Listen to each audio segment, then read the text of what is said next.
Hi ಎಲ್ಲರಿಗೂ ನಮಸ್ಕಾರ. Welcome to my YouTube channel. ಬೆಳಗಿನ ಲಾಗ್‌ನ ಶುರು ಮಾಡ್ಕೊಂಡಿದ್ದೀನಿ. ಬನ್ನಿ ಇವತ್ತಿನ ಲಾಗ್ ಹೇಗಿರುತ್ತೆ ಅಂತ ನೋಡೋಣ. ತಿಂಡಿ ಎಲ್ಲ ಮುಗಿಸ್ಬಿಟ್ಟು ಬಂದೆ. ಟೆರೇಸ್ ಮೇಲೆ ಸ್ವಲ್ಪ ಕೆಲಸ ಇತ್ತು. ಅದನ್ನ ಮಾಡಲೇಬೇಕಿತ್ತು. ಅದಕ್ಕೋಸ್ಕರ ಟೆರೇಸ್ ಮೇಲೆ ಬಂದೆ. ಟೈಮ್ ಬಂದು ಇವಾಗ 6 ಆಗಿದೆ. ಇನ್ನೂ ಸೂರ್ಯೋದಯ ಆಗಿರಲಿಲ್ಲ. ನಿನ್ನೆಲ್ಲ ಪಾಟ್‌ಗೆ ಮಣ್ಣು ಹಾಕಿದ್ದಾಯ್ತು. ಅದನ್ನ ಕ್ಲೀನ್ ಮಾಡಬೇಕಿತ್ತು. ಕಸ ಎಲ್ಲ ಗುಡಿಸಿದೆ ಬಟ್ ಮಣ್ಣೆಲ್ಲ ತೊಳೆದಿರಲಿಲ್ಲ ನೀರ್ ಹಾಕಿ. ಅದನ್ನ ಇವತ್ತು ಸ್ವಲ್ಪ ಮಾಡೋಣ ಅಂತೇಳಿ ಮಾಡ್ತಾ ಇದ್ದೀನಿ.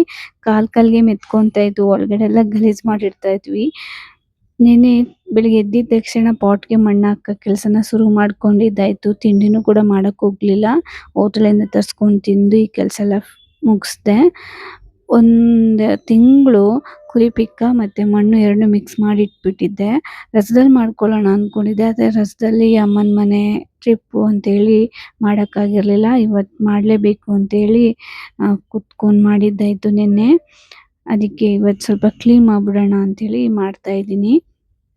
ಒಂದು ತಿಂಗಳು ಎರಡನ್ನೂ ಮಿಕ್ಸ್ ಮಾಡಿಟ್ಟಿದ್ದಕ್ಕೆ ಗೊಬ್ಬರ ಥರ ಆಗ್ಬಿಟ್ಟಿತ್ತು. ಅದು ಇನ್ನೊಂದು ಸ್ವಲ್ಪ ಇಟ್ಟಿದ್ರೆ ಕಪ್ಪು ಮಣ್ಣು ಥರ ಆಗ್ಬಿಡೋದು ಏನೋ. ನಾನು ಬೇಗನೆ ಹಾಕ್ಬಿಟ್ಟೆ. ಸ್ವಲ್ಪ ಪಾಟ್ಗೆಲ್ಲ ಮಣ್ಣು ಮಳೆ ಹೋಯ್ತಿತ್ತಲ್ಲ, ಚೆನ್ನಾಗಿ ಬೆಳೆಯುತ್ತೆ ಇವಾಗ ಮಣ್ಣು ಹಾಕಿದ್ರೆ ಗೊಬ್ಬರ ಸೇರಿಸಿ ಅಂಥೇಳಿ ಎಲ್ಲ ಗಿಡಗಳಿಗೂ ಹಾಕಿದ್ದಾಯ್ತು. ಬೇಡದೇ ಇರೋ ಗಿಡ ಎಲ್ಲ ಕಿತ್ತಾಕ್ಬಿಟ್ಟೆ. ಬೇಕಿರೋ ಗಿಡ ಮಾತ್ರ ಉಳಿಸ್ಕೊಂಡೆ. ಇವಾಗ ಸೊಪ್ಪು ಬೆಳೆಯೋಣ ಅಂತ ಪ್ಲಾನ್ ಮಾಡ್ಕೊಂಡಿದ್ದೀನಿ. ನೋಡೋಣ ಹಾಕ್ತೀನಿ. ಇವಾಗ ಮಳೆ ಬೀಳ್ತಾ ಇದೆ ಅಲ್ವಾ, ಚೆನ್ನಾಗಿ ಬೆಳ್ಕೊಳ್ತವೆ. ಹಾಗೆ ಇನ್ನು ಮಕ್ಕಳನ್ನ ಎಬ್ಸೋಣ, ಟೈಮ್ ಆಗಿದೆ ಅಂತೇಳಿ ಅವರನ್ನು ಕೂಡ ಎಬ್ಸಿ ಫ್ರೆಶ್ ಅಪ್ ಕರ್ಕೊಂಡು ಫ್ರೆಶ್ ಅಪ್ ಮಾಡಿದ್ದಾಯ್ತು. ಇವಾಗ ಸ್ಕೂಲ್ ಸ್ಟಾರ್ಟ್ ಆಗಿದೆ. 3 ಡೇಸ್ ಆಯಿತು ಸ್ಕೂಲ್ ಓಪನ್ ಆಗಿ. ಇವತ್ತು 4ನೇ ದಿನ. ಇವ್ರಿಗೆ ಮಂಡೇನೇ ಸ್ಕೂಲ್ ಓಪನ್ ಆಯಿತು. ಮಂಡೆಯಿಂದನೂ ಹೋಗ್ತಿದ್ದಾನೆ ಅಲ್ಲ ಮನೆ. ಸ್ಕೂಲ್ ಸ್ಟಾರ್ಟ್ ಆದ ಮೊದಲನೇ ದಿನನೇ ಲಾಗ್ನ ಸ್ಟಾರ್ಟ್ ಮಾಡೋಣ ಅಂದ್ಕೊಂಡಿದ್ದೆ, ಬಟ್ ಆಗಲೇ ಇಲ್ಲ. ಅದನ್ನು 4 ಡೇಸ್ ಆದಮೇಲೆ ಮಾಡ್ತಾ ಇದ್ದೀನಿ. ಇವತ್ತು NCC ಕ್ಲಾಸ್ ಇತ್ತು ಮಗಳಿಗೆ. ಈ ಥರ ಜಡ ಹಾಕೋಕ್ಕೆ ಸ್ವಲ್ಪ ಕಷ್ಟ ಆಗುತ್ತೆ. ಅಂದರೆ ಕಷ್ಟ ಅಂತೇನಿಲ್ಲ, ಟೈಮ್ ಹಿಡಿಯುತ್ತೆ. ಅದಕ್ಕೋಸ್ಕರ ಬೇಗನೆ ಎಳ್ಸಿದ್ದೆ ಇವತ್ತು ಅವಳನ್ನ. ಎಳ್ಸ್ಬಿಟ್ಟು ಜಡೆ ಹಾಕಿ ಅವಳಿಗೆ ರೆಡಿ ಮಾಡಿದ್ದಾಯಿತು. ತಿಂಡಿ ಇವತ್ತು ನಾನು ಸ್ವಲ್ಪ ಕ್ಯಾರೆಟು ಪಲ್ಯ ಮತ್ತು ಚಪಾತಿ ಮಾಡಿದೆ. ಇದಂತೂ ತುಂಬಾ ಸಖತ್ತಾಗಿ ಬಂದಿತ್ತು. ಕಾಂಬಿನೇಷನ್ನು ಕೂಡ ಚೆನ್ನಾಗಿದೆ. ಮಗಳು ಸ್ವಲ್ಪ ಮೊಸರನ್ನ ಕೇಳಿದ್ಲು. ಯಾಕೋ ಮೊಸರನ್ನ ತಿನ್ನಬೇಕು ಅನಿಸುತ್ತೆ, ಮೊಸರನ್ನ ಮಾಡಿಕೊಡಿ ಅಂತ ಹೇಳಿದ್ಲು. ಅದಕ್ಕೋಸ್ಕರ ಇವತ್ತು ಅವಳಿಗೆ ಮೊಸರನ್ನ ಮಾಡಿಕೊಟ್ಟೆ. ಬೆಳಿಗ್ಗೆ ಟೈಮ್ ಬೇಡ ಕಣೋ ಅಂದರೂ ಕೇಳಲಿಲ್ಲ. ತಿನ್ನಬೇಕು ಅನಿಸುತ್ತೆ ಮಾಡಿಕೊಡಿ ಅಂತ ಹೇಳಿದ್ಲು. ಮಗನಿಗೆ ಹಲ್ಲು ಬಿದ್ದೋಗಿದೆ, ಅದನ್ನೇ ತೋರಿಸ್ತಾ ಇದ್ದಾನೆ. ಮೊನ್ನೆ ಅಷ್ಟೇ ಹಲ್ಲು ಬಿದ್ದೋಯ್ತು. ಎಷ್ಟು ಸೂಕ್ಷ್ಮವಾಗಿ ನೋಡ್ಕೊತಿದ್ದ ಹಲ್ಲು ಅಂದರೆ ತುಂಬಾ ನಗು ಬರ್ತಿತ್ತು ನನಗೆ. ಹಂಗೆ ಇವತ್ತು ಅವ್ರಿಗೆ ಸ್ವಲ್ಪ ಕ್ಯಾರೆಟ್ ಪರೋಟ ಥರ ಮಾಡಿಕೊಟ್ಟಿದ್ದೆ. ಹಂಗೆ ಸ್ನ್ಯಾಕ್ಸು ಮ್ಯಾಂಗೋ ಹಾಕೋಣ ಅಂದ್ಕೊಂಡಿದ್ದೆ, ಆದರೆ ಮ್ಯಾಂಗೋ ತುಂಬಾ ಹುಳಿ ಇತ್ತು. ಅದಕ್ಕೋಸ್ಕರ ಹಾಕಲಿಲ್ಲ. ತಕ್ಷಣ ಬೇರೆ ಏನಾದ್ರು ಮಾಡೋಣ ಅಂದ್ಕೊಂಡೆ, ಬಟ್ ಟೈಮ್ ಆಗಿಬಿಟ್ಟಿತ್ತು. ಅದಕ್ಕೋಸ್ಕರ ಸೌತೆಕಾಯಿನೇ ಹಾಕಿ ಲಂಚ್ ಬಾಕ್ಸ್ನ ಪ್ಯಾಕ್ ಮಾಡಿದ್ದಾಯಿತು. ಹಾಗೆ ನಾನು ಕೂಡ ಇವತ್ತು ಕ್ಲಾಸ್ ಹತ್ರ ಹೋಗಬೇಕಾಯಿತು. ಯಾಕಂದರೆ ಮಗಳು ಹೆಲ್ಮೆಟ್ ಹಾಕ್ಕೊಳ್ಳೋಕ್ಕಾಗಲ್ಲ. ಅದಕ್ಕೋಸ್ಕರ ನಾನು ಕೂಡ ಹೋದೆ ಜೊತೆಗೇ. ಸ್ಕೂಲ್ ಶುರುವಾಗಿದೆ. ಇನ್ನು ನಮ್ಮ ಕೆಲಸನೂ ಕೂಡ ಶುರು. ಬೇಗನೆ ಎದ್ದು ತಿಂಡಿ ಮಾಡಿ ಅವರು ರೆಡಿ ಮಾಡಿ ಕಳಿಸ್ಲೇಬೇಕು. ಬೇಗ ಎದ್ದು ರೆಡಿ ಮಾಡಿದ್ರೆ ನಮಗೇನೆ ಒಳ್ಳೆಯದು, ಮಕ್ಳಿಗೂ ಕೂಡ ಒಳ್ಳೆಯದು. ನನಗಂತೂ ಸ್ವಲ್ಪ ಕಷ್ಟನೇ ಆಗ್ತಿದೆ. ಅಂದರೆ ಆರಾಮಾಗಿದ್ವಿ ಇಷ್ಟು ದಿನ. ಇವಾಗ ತಕ್ಷಣ ಹೇಳು ಅಂದರೆ ಆಗ್ತಾ ಇರಲಿಲ್ಲ. ಅದಕ್ಕೆ ಈಗ ಸ್ವಲ್ಪ ಪ್ರಾಕ್ಟೀಸ್ ಮಾಡ್ಕೋಬೇಕು. ಆದರೂ ಬೇಗ ಎದ್ದು ಮಾಡಿದ್ದೆ ತಿಂಡಿನ ಇವತ್ತು ಕೂಡ ನಾನು.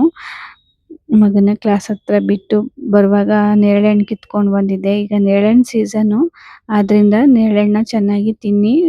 ಈಗ ಸ್ಟಾರ್ಟಿಂಗು ತುಂಬ ಚೆನ್ನಾಗಿ ಸಿಗುತ್ತೆ. ಆಮೇಲೆ ಹೋಗ್ತಾ ಹೋಗ್ತಾ ಸ್ವಲ್ಪ ಚೆನ್ನಾಗಿ ಸಿಗಲ್ಲ. ಅದಕ್ಕೆ ಸ್ಟಾರ್ಟಿಂಗೇ ಚೆನ್ನಾಗಿ ತಿನ್ಕೊಳ್ಳಿ. ಸ್ಕಿನ್ಗೆ ಮತ್ತು ನ್ಯಾಚುರಲ್ ಆಗಿ ಬ್ಲಡ್ನ ಪ್ಯೂರಿಫೈ ಮಾಡುತ್ತಂತೆ ನೇರಳೆಹಣ್ಣು. ಮತ್ತು ಸ್ಕಿನ್ಗೆ ಒಳ್ಳೆಯದು, ಮತ್ತು ಶುಗರ್ ಇರೋರಿಗೆ ತುಂಬಾ ಒಳ್ಳೆಯದು. ಮಿಸ್ ಮಾಡದೆ ತಿನ್ನಿ ಅಂತ ಹೇಳೋಕ್ಕೆ ಇಷ್ಟಪಡ್ತೀನಿ. ಹಂಗೆ ಇನ್ನು ಮನೆಗೆ ಬಂದಮೇಲೆ ನಾವು ಒಂದೇನೋ ಒಂದು ರಿಲೀಫ್ ಇರುತ್ತೆ. ಮಕ್ಕಳಿರಲ್ಲ, ಆರಾಮಾಗಿ ಕೆಲಸ ಮಾಡ್ಕೋಬೋದು ಅಂತ ಅಷ್ಟೇ. ಮಕ್ಕಳು ಮನೇಲಿರಲಿ ಕ್ಲಾಸಲ್ಲಿರಲಿ, ನಮ್ಮ ಮನೆ ಕೆಲಸ ಅಂತೂ ನಮಗೆ ಇದ್ದೇ ಇರುತ್ತೆ.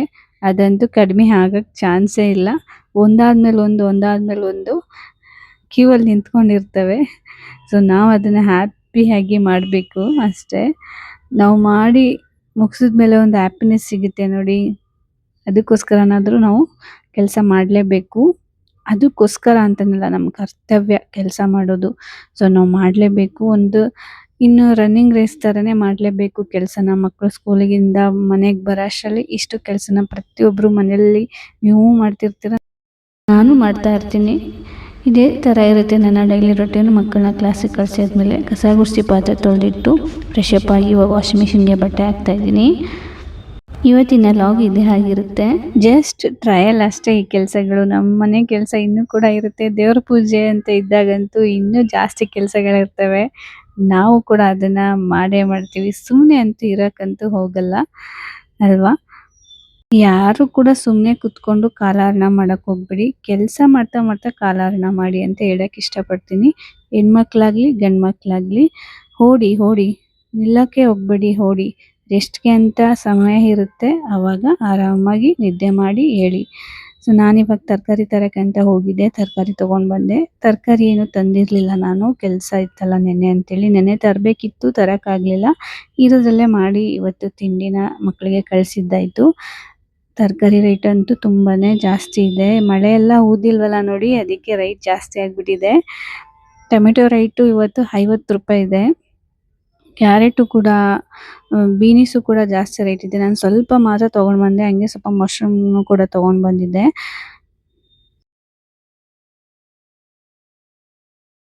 ಟೈಮ್ ಆಗಿಬಿಟ್ಟಿತ್ತು ಸ್ವಲ್ಪ, ಅದಕ್ಕೆ ಸ್ವಲ್ಪ ಬೇಗನೆ ಆಗೋ ಥರ ಬೇಳೆ ತರಕಾರಿ ಸಾಂಬಾರು ಮಾಡೋಣ ಅಂಥೇಳಿ ಬರೀ ಮೂಲಂಗಿ ಹಾಕಿ ಮೂಲಂಗಿ ಬೇಳೆ ಸಾಂಬಾರು ಮಾಡ್ತಾಯಿದ್ದೀನಿ. ಈಗ ಮೂಲಂಗಿ ಮತ್ತು 2 ಟೊಮೆಟೊ ಹಾಕಿ ಬೇಳೆ ಹಾಕಿ ಬೇಯಿಸ್ಕೊಂಬಿಟ್ಟು ಆಮೇಲೆ ಅದಕ್ಕೆ ಒಗ್ಗರಣೆ ಕೊಡಬೇಕು. ಸಪ್ರೇಟಾಗಿ ಬೇಯಿಸ್ಕೊಂಡು ಕೂಡ ಮಾಡ್ಬೋದು, ತುಂಬ ಚೆನ್ನಾಗಿರುತ್ತೆ. ಹಿಂಗೂ ಕೂಡ ಮಾಡ್ಬೋದು. ಅರ್ಜೆಂಟಲ್ಲಿ ಆದರೆ ನಾನು ಹಿಂಗೆ ಮಾಡ್ತೀನಿ. ಈಗ ಒಗ್ಗರಣೆ ಮಾಡ್ಕೊತಾ ಇದ್ದೀನಿ. ಬಾಣಲೆಗೆ ಸ್ವಲ್ಪ ಎಣ್ಣೆ, ಸಾಸಿವೆ, ಜೀರಿಗೆ, ಈರುಳ್ಳಿ ಮತ್ತು ಕರಿಬೇವು ಸೊಪ್ಪು, ಒಣಮೆಣ್ಸಿನ ಇಷ್ಟನ್ನು ಹಾಕಿ ಒಗ್ಗರಣೆ ಕೊಟ್ಟು ಈಗ ಬೇಯಿಸಿ ಇಟ್ಟಿದ್ದ ಬೇಳೆ ಮೂಲಂಗಿನ ಸ್ವಲ್ಪ ಹಿಂಗೆ ಒಗ್ಗರಣೆಗೆ ಡೈರೆಕ್ಟಾಗಿ ಹಾಕ್ಕೊತೀನಿ ನಾನು. ಆಮೇಲೆ ಅದನ್ನು ತೆಗೆದು ಬೇಯಿಸಿಟ್ಟಿದ್ನಲ್ಲ ಬೇಳೆ ಮತ್ತು ಮೂಲಂಗಿಗೆ ಹಾಕಿ ಮಿಕ್ಸ್ ಮಾಡ್ತೀನಿ. ಹಂಗೆ ಟೊಮೆಟೊನ ಕೈಯಲ್ಲಿ ಚಿವುಕಿ ಚೆನ್ನಾಗಿ ಹಿಂಗೆ ಹಾಕ್ಕೊತೀನಿ. ನೀವು ಬೇಕಾದ್ರೆ ಮಿಕ್ಸಿಲಿ ಜಾರ್ ಮಾಡಿ ಹಾಕ್ಕೊಬೋದು. ಈಗ ಒಂದು ಸ್ವಲ್ಪ ಹುಣಸೆ ರಸ ಸೇರಿಸ್ತಾ ಇದ್ದೀನಿ. ಹುಣಸೆ ರಸ ಸೇರಿಸಿ ಆದಮೇಲೆ ಇವಾಗ ಸಾಂಬಾರು ಪೌಡರ್ನ ಸೇರಿಸ್ತೀನಿ. ನಮ್ಮ ಮನೇಲಿ ಹೇಗೆ ಸಾಂಬಾರು ಪೌಡರ್ ಮಾಡ್ಕೊಂಡಿರ್ತೀವಿ ಅದ್ರ ಮೇಲೆ ಹೋಗುತ್ತೆ ಟೇಸ್ಟು. ಸೊ ನಾನು ಹಿಂಗೆ ಸ್ವಲ್ಪ ನೀರು ಹಾಕಿ ಅಲ್ಲಿಗೆ ಮಿಕ್ಸ್ ಮಾಡಿ ಹಾಕ್ಕೊಂಡು ಕುದಿಯಕ್ಕೆ ಬಿಡ್ತೀನಿ. ಇವಾಗ ಒಂದು 5-10 ನಿಮಿಷ ಕುದಿಸಿದ್ರೆ ಸಾಕು. ಅಲ್ಲಿ ಕುದೀತಿರುವಾಗ ಗೊತ್ತಾಗುತ್ತೆ ಆ ಸ್ಮೆಲ್ಲಿಂದನೇ. ಸೊ ಈಗ ರುಚಿಗೆ ತಕ್ಕಷ್ಟು ಉಪ್ಪು ಹಾಕಿ ಕುದೀತಿದ್ದಾಗ ಕೊತ್ತಂಬರಿ ಸೊಪ್ಪು ಹಾಕಿದ್ರೆ ಬೇಳೆ ಮೂಲಂಗಿ ಸಾಂಬಾರು ರೆಡಿ. ಈ ಥರ ಒಂದ್ಸಲ ಟ್ರೈ ಮಾಡಿ, ತುಂಬಾ ಚೆನ್ನಾಗಿ ಬರುತ್ತೆ. ನಾನು ಇದೇ ಥರ ಮಾಡೋದು ಮನೇಲಿ, ತುಂಬ ಚೆನ್ನಾಗಿ ಬರುತ್ತೆ. ಇದರಲ್ಲಿ ಬೇರೆ ಥರನೂ ಕೂಡ ಮಾಡ್ತೀನಿ, ಆದರೆ ಈ ಥರ ಚೆನ್ನಾಗಿರುತ್ತೆ. ಯಾವಾಗಲೂ ಜಾಸ್ತಿ ಇದೇ ಥರ ಮಾಡೋದು. ಬೆಳಿಗ್ಗೆ ಮಕ್ಕಳಿಗೆ ಮಾವಿನ ಹಣ್ಣು ಹಾಕ್ಕೊಡೋಣ ಅಂತೇಳಿ ಒಂದು ಪೀಸ್ ತಿಂದು ನೋಡಿದ್ನ, ಇದು ಸಿಂಧೂರ ಹಣ್ಣು. ತುಂಬಾ ಹುಳಿತು, ಹಣ್ಣು ಮಾತ್ರ ಸಖತ್ತಾಗಿ ಆಗೈತೆ, ಆದರೆ ಹುಳಿ ಯಾಕೆ ಅಂತಲೇ ಗೊತ್ತಾಗಲಿಲ್ಲ.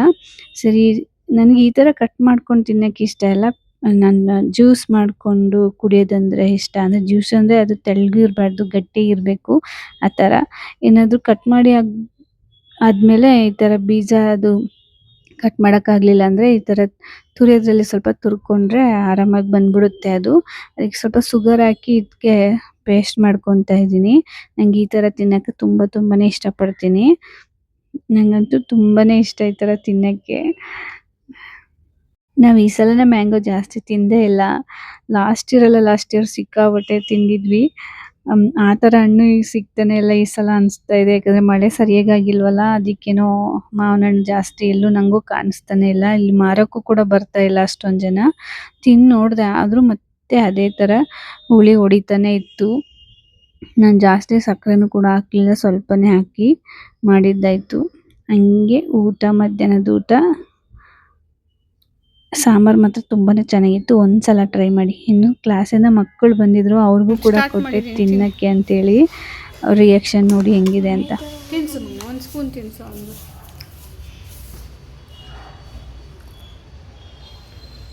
ಏನು ರಿಯಾಕ್ಷನ್ ಮಾಡು, ತಿನ್ನು.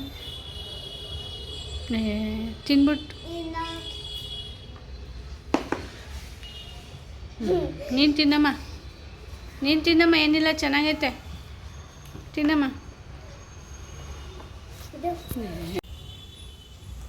ಹೇಗಿದೆ ಹುಳಿ ಇದೆ ಅಲ್ವಾ ಸ್ವಲ್ಪ? ಹುಳಿ ಇದೆ. ತಿನ್ಕೊಳ್ಳಿ, ಆಯಿತು. ಇದಾಗಿತ್ತು ನನ್ನ ಇವತ್ತಿನ ಲಾಗ್ ನಿಮಗೆ ಇಷ್ಟ ಆಗಿದ್ರೆ ಲೈಕ್ ಮಾಡಿ, ನನ್ನ ಚಾನಲ್ನ ಸಬ್ಸ್ಕ್ರೈಬ್ ಮಾಡಿ. ಸಿಗ್ತೀನಿ ನೆಕ್ಸ್ಟ್ ಲಾಗಲ್ಲಿ. ಅಲ್ಲಿವರೆಗೂ take care and bye bye.